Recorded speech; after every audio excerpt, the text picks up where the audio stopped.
안녕하십니까. 경향신문 이대근입니다. 오늘은 문재인 의원과 야당을 주제로 말씀드리겠습니다. 결국 문희상 비상대책위원회는 전당대회준비위원회로 전락을 한 것 같습니다. 새정치민주연합의 문희상 비대위원회가 최근 전당대회준비위원장을 선임했습니다. 이로써 당의 초점이 당을 얼마나 개혁할 것인가, 여기에서 전당대회를 어떻게 치를 것인가, 전당대회에 누가 나갈 것인가 하는 것으로 이동을 했습니다. 비상대책위원회는 새정치민주연합이 망가진 원인을 찾아내고 그 대책을 세우라고 구성한 것입니다. 그런데 개파 보스들로 비대위원을 채우고 서로 건드리지 않게 개파 단합 구조를 만들어 놓는 결과가 되었습니다. 물론 단합 구조는 좋은 점이 있습니다. 개파 보스들이 비대위원으로 다 참여를 하니까 위원들이 합의를 하면 무엇이든지 다 할 수 있는 조건을 갖출 수 있기 때문입니다. 그렇지만 아무것도 안 하고 현상 유지하기에도 아주 좋은 조건입니다. 이 두 가지 길 중에서 지금 후자로 갔습니다. 아무것도 하지 않고 넘어가는 쪽으로 완전히 기울어진 것입니다.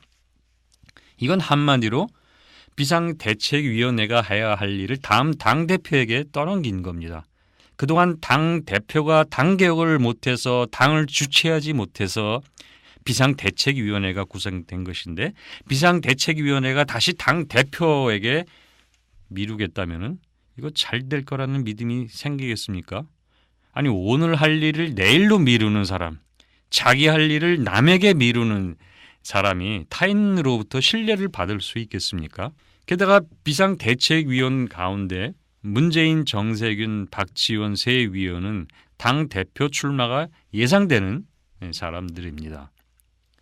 그런데 이들이 당대표 선출을 논의하는 게 바람직할지 의문입니다. 그래서 선수가 심판도 해서는 안 된다, 그런 문제 제기가 당 안팎에서 나왔고, 결국 문희상 비대위원장은 이런 발표를 하기에 이르렀습니다. 당권 도전 의사가 있다면 결자 해지해야 한다면서 조기 사퇴, 이 세 분들에게 조기 사퇴해달라고 이렇게 종용을 하는 단계까지 이르게 된 겁니다. 자, 그럼 이 세 사람이 빠진 비대위라는 건 또 무슨 비대위입니까? 당초 개파 수장으로 비대위를 구성한다는 취지로 구성된 비대위인데, 거기서 또 개파 수장은 다 당권 도전에 나서는 개파 수장은 다 뺀다고 하면 그들이 빠진 비대위가 무슨 비대위라고 또 할 수 있겠습니까?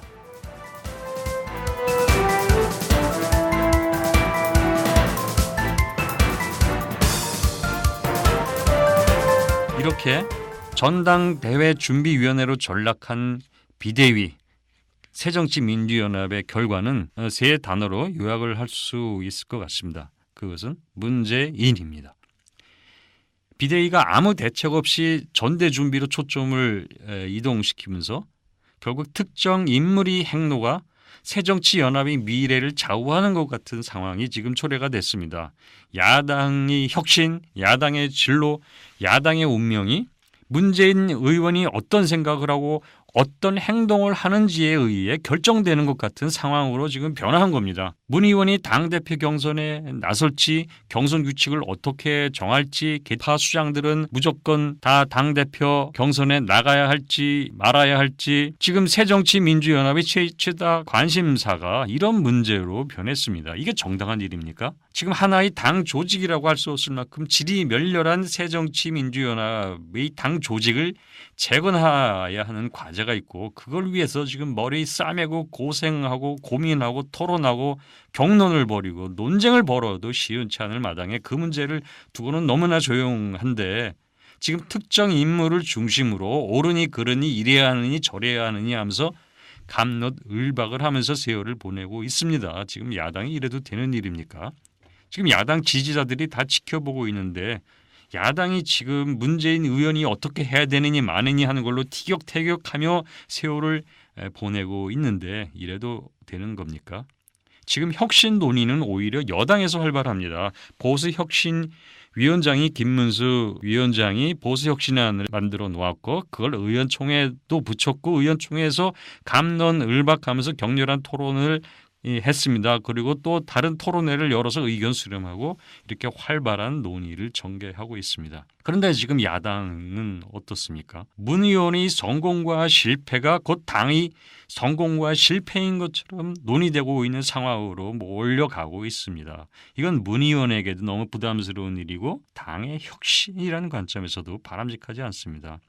문재인 의원이 성공하면 당이 살고 문재인 의원이 실패하면 당이 죽는 이런 외통수로 가는 아주 위험한 길입니다. 문 의원이 당대표를 출마할 것인가 생각을 바꿔서 포기할 것인가 그 문제를 둘러싸고 대립하는 이런 계파 이해에 따라 갈등하는 이런 상황 이런 계파 갈등 문제를 고치자는 게 비대위의 목표의 중요한 하나였는데 바로 그 비대위 체제에서 그런 문제로 지금 갈등을 하고 있고 그걸 조정하고 해결하려는 메커니즘도 전혀 작동하지 않고 있습니다.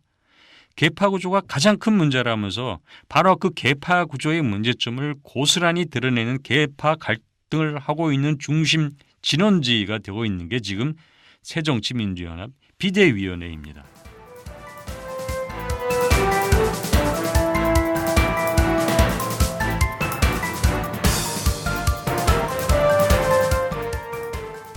문재인을 둘러싼 대표적인 소모적인 논쟁이 지금 두 가지가 있습니다. 첫째는 당권, 대권 분리 문제입니다. 당권과 대권을 분리하자면서 대선 나올 사람은 당대표 하지 말자 이런 논의가 전개가 되고 있는데 이건 제도 중심으로 논의가 전개되는 것이 아니라 인물 중심으로 전개가 되는 겁니다.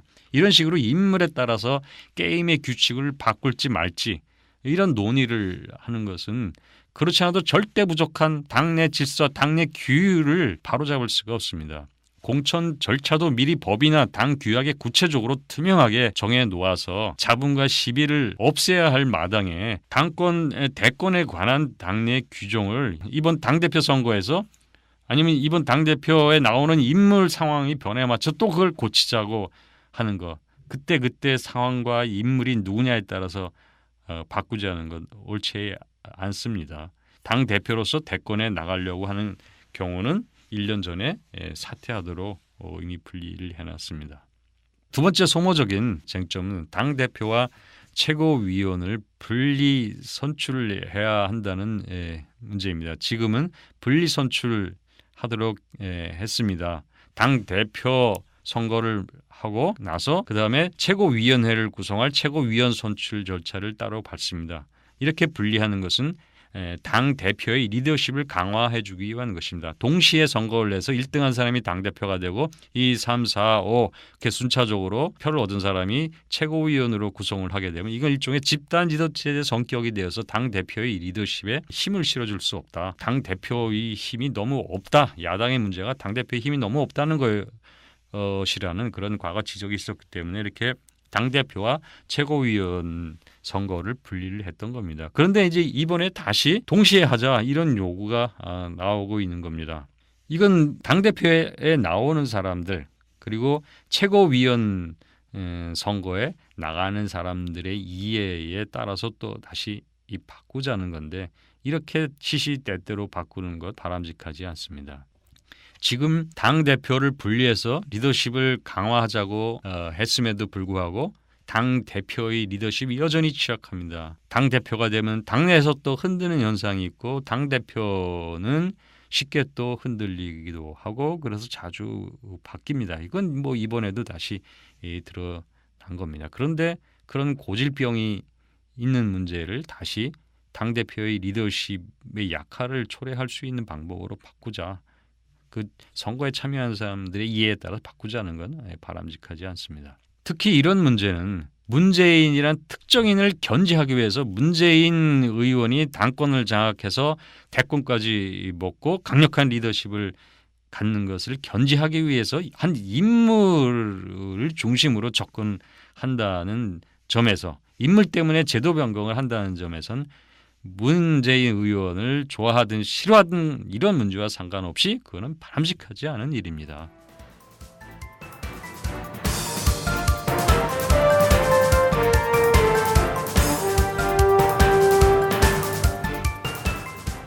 그럼 이제 문재인 의원은 어떤 선택을 놓고 고민하는지 살펴보겠습니다.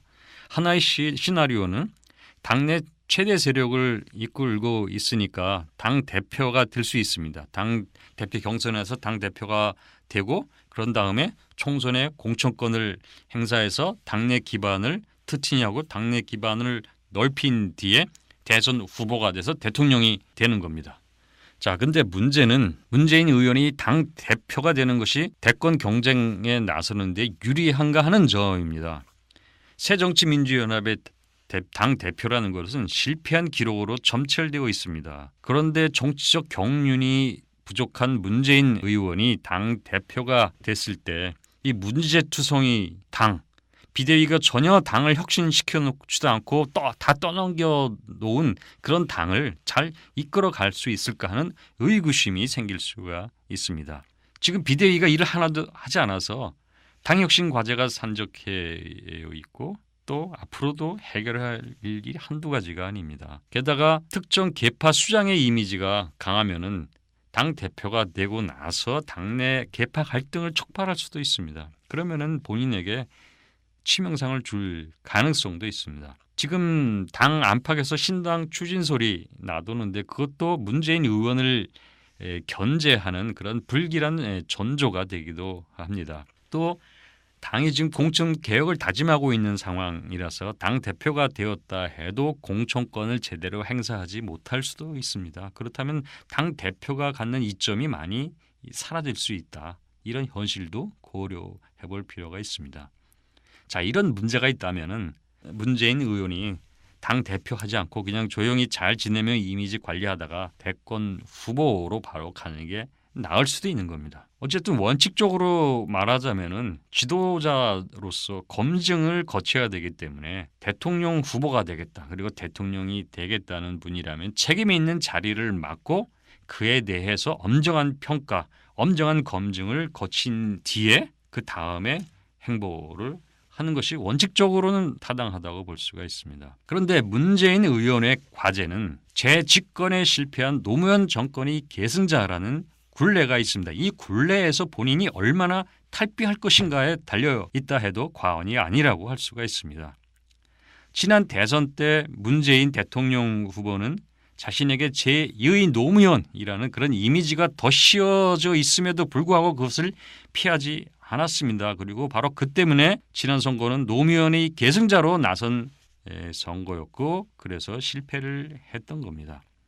자, 그래서 과거의 실패로부터 얼마나 문재인 의원이 탈출할 것인가. 문재인 의원이 계파의 보스가 아니라 야당 전체의 지도자로서 야당 전체의 지지를 받는 지도자로서 성장할 수 있는가.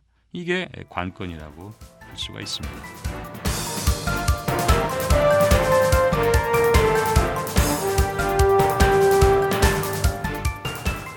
지금 새정치민주연합 안팎에 떠들고 있는 이야기 중에 하나는 세대 교체입니다. 지금 거론되고 있는 당대표 아니면 대권 주자들이 아니라 전혀 새로운 리더십을 창출해야 된다는 논의가 바로 이것입니다. 당이론적으로 말하자면 지금 새정치민주연합에는 세대 교체가 필요합니다. 왜냐하면 당이 좀 노쇠한 이미지를 갖고 있습니다.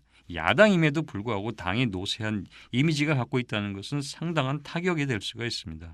이미 대선 출마자, 당대표 이렇게 한 번씩 다 과거에 검증을 거쳤거나 과거에 실패한 사람들이 지금 다시 당대표로 나서려고 하는데 불행하지만 어쨌든 이들은 한 번 다 실패를 해봤고 한 번 검증을 거친 사람들입니다. 이들이 그대로 다시 또 나서게 된다면 당의 변화에 대한 기대감이 생길 리가 없습니다. 참신성도 떨어집니다. 다시 실패하지 않을 것이라는 믿음을 주지 않는 한 다시 나서는 것은 바람직하지 않습니다. 새로운 지도자가 나와서 꺼져가는 희망의 불씨를 살릴 수 있게 기회를 주는 것, 기회를 만들 수 있느냐. 이게 새정치연합의 희망이 있을 것인가 없을 것인가의 중요한 관건이라고 생각을 합니다. 자, 그런데 문제는 어떻게 세대교체를 할 것인가입니다. 지금 세대교체가 가능한 상황인가 하는 것입니다. 지금 당 안팎에서는 비대위원회에 들어가 있는 계파 보스는 아까 제가 말씀드린 지난번에 대선 출마했거나 당 대표급 인물들이 당 대표에 출마하지 말고 포기하라. 세대 교체를 위해서 포기하라는 이런 압력이 제기되고 있습니다. 만약 이런 요구대로 계파 보수나 당내 지분을 갖고 있는 몇몇 인물들이 당 대표 경선에 나서지 않겠다. 이렇게 포기를 선언한다면 당연히 세대 교체의 분위기와 기반은 형성이 될 겁니다. 그런데 스스로 당 대표 경선에 나서지 않겠다고 결단을 하거나 당 대회의 여론에 밀려 경선을 포기하고 하는 이런 일이 발생할 수 있을까요? 현재 분위기로 봤을 때는 그렇게 스스로 결단할 것 같지는 않습니다. 그렇다고 포기 압력이 거부할 수 없을 만큼 강력한 것도 아닙니다. 지금 또 이런 여론에 대한 이런 의견을 둘러싼 당내 의견이 엇갈리고 있어서 하나의 큰 여론의 흐름으로 형성되어 있지도 않은 상황입니다. 자, 이렇게 당 지분을 갖고 있는 계파 보스들이 버티고 있는 상황에서는 계파 집단의 배경이 없는 상태에서 세대 교체하겠다 이렇게 자신 있게 나설 만한 인물도 사실은 마땅히 없습니다. 이런 조건이라면 계파 구조를 깨지 않으면 세대 교체가 굉장히 어렵습니다.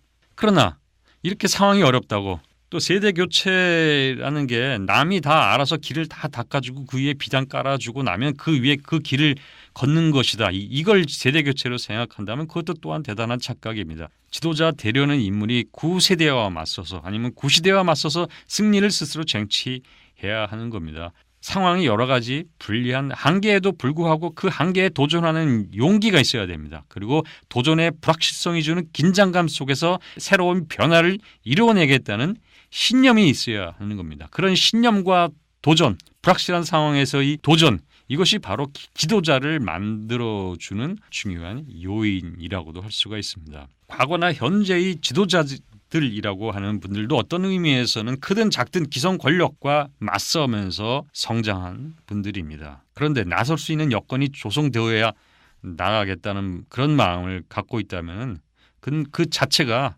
지도자감이 아니라는 것을 스스로 고백하는 거나 다름이 없습니다.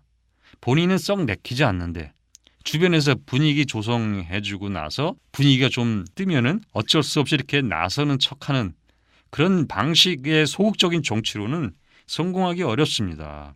과거에 문재인, 전의 안철수 의원이 정치 입문 과정이 이랬습니다. 반기문 사무총장 영입론도 사실 이런 것과 비슷한 것이 될 가능성이 많습니다. 이거는 출발을 잘못하는 겁니다. 실패할 가능성이 많은 방법입니다.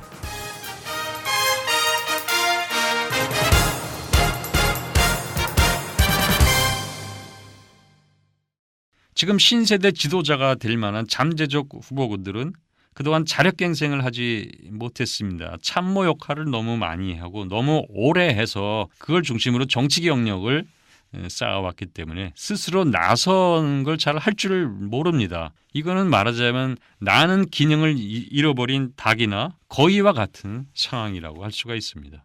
이대근이었습니다.